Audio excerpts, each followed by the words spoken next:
کے رہ گئی. جب نبیوں کے تاجدار کے وصال کا وقت قریب آیا, میرے پاک نبی علیہ السلام نے ظاہری طور پہ دنیا کو پردہ فرمایا. کہ جناب حضرت بلال حبشی سارے صحابہ وہ غم کے اندر تھے. میرے پاک نبی علیہ السلام کی جدائی کا غم ہر صحابی کو تھا, لیکن حضرت بلال حبشی کی غم کا عالم سب سے الگ تھلگ تھا. حضرت بلال حبشی مدینہ کی گلیوں کے اندر چلتے تھے, ان گلیوں کے اندر چل چل کے رویا کرتے تھے. کبھی جن گلیوں سے میرے مصطفیٰ گزرا کرتے تھے, گویا حضرت بلال حبشی یہی صدا لگاتے تھے کہ مستے ہاتھ سے مستے نہ سے تیری جھونک دے آسے پاسے, سنتے ہاتھ سے مٹھیاں گالی, سن یار سنے نہ ہاسے, سنتے ہاتھ سے مٹھیاں گالی, سن یار سنے نہ ہاسے.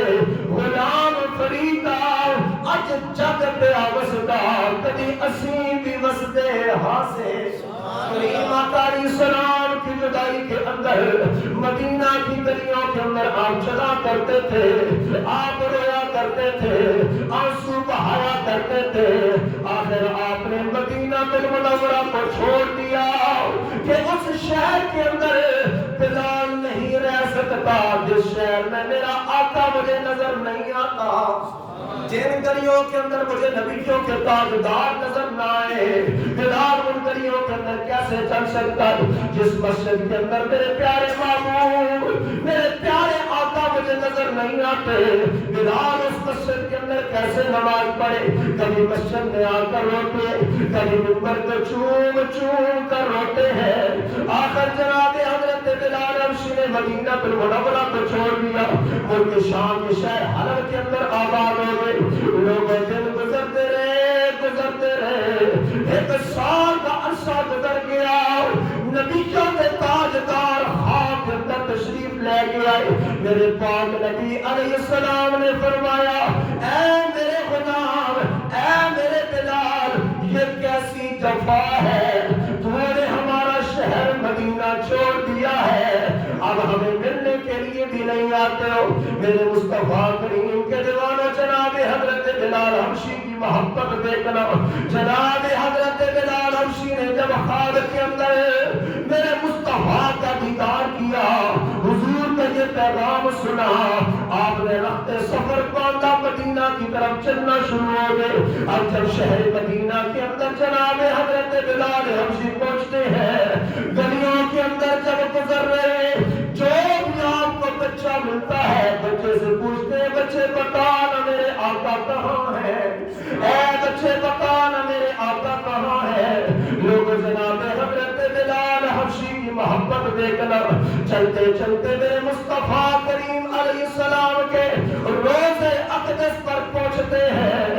نبیوں کے تاجدار کی قبر انور کو چٹھی مار کر عرض کرتے ہیں, یا رسول اللہ, آپ نے بلایا ہے, آپ کا غلام تو آ گیا. یا رسول اللہ میرے ساتھ ملاقات کیجئے. اے اللہ کے نبی, آپ کے کہنے پر میں آ گیا. ادھر جناب حضرت بلال حبشی کی جب خبر مدینہ منورہ کے اندر پہنچی, کیونکہ کریم آقا علیہ السلام کے وصال کے بعد جناب حضرت بلال حبشی آپ نے مدینہ چھوڑ دیا تھا, کسی کو کچھ پتہ نہیں بلال کدھر گیا ہے. ادھر جب حضرت بلال کے آنے کی خبر مدینہ المنورہ کے اندر پھیلی, سارے صحابہ جمع ہو گئے. آ کر حضرت بلال کو سلام کہہ کر کہتے ہیں, بلال آپ واپس آ گئے ہو, ذرا ہمیں وہ اذان تو سناؤ نا جو نبیوں کے تاجدار کے دور کے اندر دیا کرتے تھے. ذرا ہمیں وہ اذان تو سناؤ نا جو حضور کے دور کے اندر دیا کرتے تھے. حضرت بلال حبشی کہتے ہیں, صحابہ اب مجھے مجبور نہ کرنا, اب میں وہ اذان نہیں دے سکتا. پہلے جب میں اذان دیتا تھا اشہد ان محمد رسول اللہ کہتا تھا, نبیوں کے تاجدار سامنے ہوتے تھے. اے صحابہ اب مجھے مجبور نہ کرنا، میں برداشت نہیں کر سکوں گا۔ صحابہ کرام نے آپس کے اندر مشورہ کیا، کہنے لگے اے لوگوں، بلال ہماری بات نہیں مانے گا، حسنین کریمین کو بلاتے ہیں۔ بلال جانتا ہے کہ حسنین وہ پیارے شہزادے ہیں جن کی بات تو کبھی نبیوں کے تاجدار بھی نہیں ٹالا کرتے تھے۔ حضرت بلال کو جب حسنین کریمین کہیں گے بلال بات مان جائیں گے۔ ہمارا دل چاہتا ہے ہم بلال سے وہی آذان سنیں جو نبیوں کے تاجدار کے دور میں سنا کرتے تھے۔ اور صحابہ کرام نے حسنین کریمین کو کہا اب لوگوں، جب حسنین کریمین طیبین جب آ کر بلال کو کہتے ہیں بلال ذرا ہمیں وہ آذان تو سنا دے جو ہمارے نانا جان کے دور کے اندر دیا کرتے تھے۔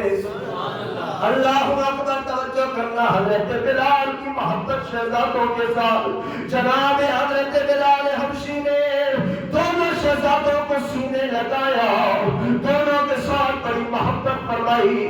جناب حضرت بلال کہتے ہیں شہزادوں، میں سب کی بات کا انکار تو کر سکتا ہوں لیکن تمہاری بات کا انکار میں کبھی نہیں کر سکتا۔ اور میرے آقا کریم علیہ الصلوۃ والسلام کے دیوانوں، جناب حضرت بلال حبشی کی محبت دیکھنا، محبت بلال، عشق بلال دنیا کے اندر ایک مثال بن گیا ہے۔ جناب حضرت بلال حبشی آپ اپنے آپ کو سہارا دے کر جب کھڑے ہوئے ادھر جناب حضرت بلال حبشی نے اللہ اکبر کی صدا بلند کی۔ جب مدینہ کے اندر جناب حضرت بلال حبشی کی یہ آواز پھیلی، گھروں کے اندر آواز پہنچی، بچوں کے کانوں کے اندر آواز پہنچی، عورتوں کے کانوں کے اندر آواز پہنچی، ہر طرف شور بپا ہو گیا، سارے مرد عورتیں بچے گلیوں کے اندر آ گئے، جو کام جہاں ہو رہا تھا وہیں پر رک گیا، روٹیاں جو پک رہی تھی پکتی رہی، سارے لوگ گلیوں کے اندر آ گئے۔ لوگوں اب چھوٹے چھوٹے بچے اپنی ماں سے عرض کرتے ہیں اماں جان ہمیں بتائیں محسن رسول تو آ گئے ہیں، نبیوں کے تاجدار کب آئیں گے؟